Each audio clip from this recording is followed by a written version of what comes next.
The champion was a Lilliputian among cars with just 6 horsepower. It was so small that if a truck was in the way, you could just drive underneath, and this is our story for today. In 1915, ZF was founded in Friedrichshafen, a gear factory for all types of vehicle transmissions. Automobiles were the new market. Commercial success came a few years later. At the Berlin Auto Show, ZF presents its standard transmission for automobiles.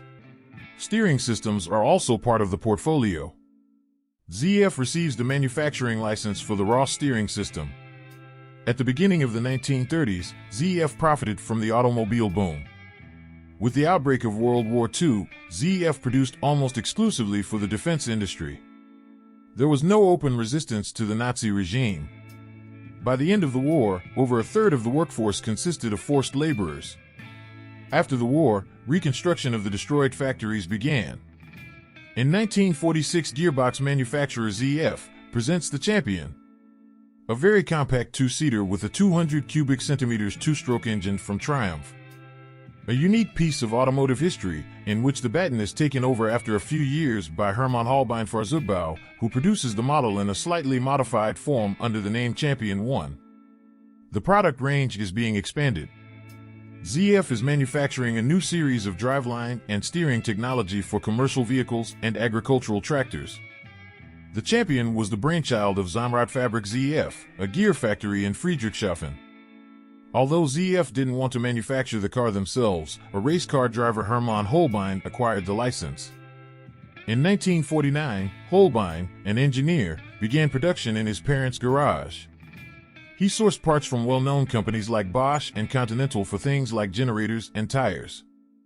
We're in Herlingen near Ulm, and this is a garage on Bergstrasse that Karl Russ hasn't entered for 65 years. It's full of odds and ends now, but back in the late 1950s, this place was very different.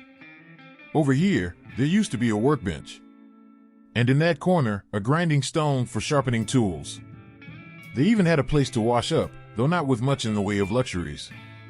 In these simple surroundings, hardworking men pieced together what would become the first series-produced post-war car in Germany.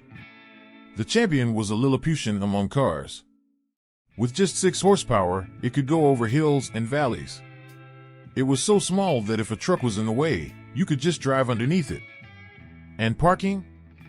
No problem at all. This rattling two-stroke engine car is one of the few Champions that still exist. Wolfgang Kroger brought this 400 cubic centimeters model from Bad Staffelstein, and it has a special visitor, Renate Rotfuß, the daughter of the Champion's inventor. Initially, demand for the Champion was strong.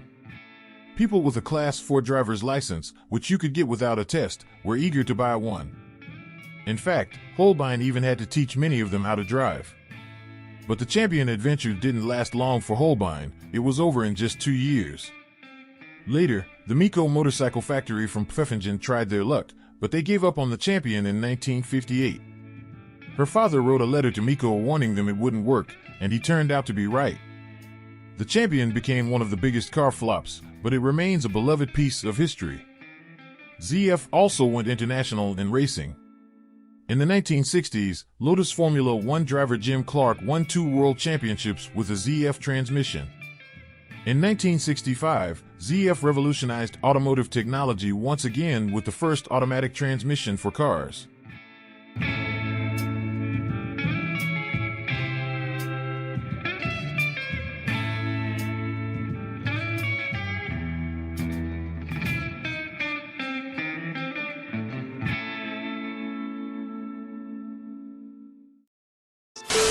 But wait a minute, you didn't smash the bell and press the like button.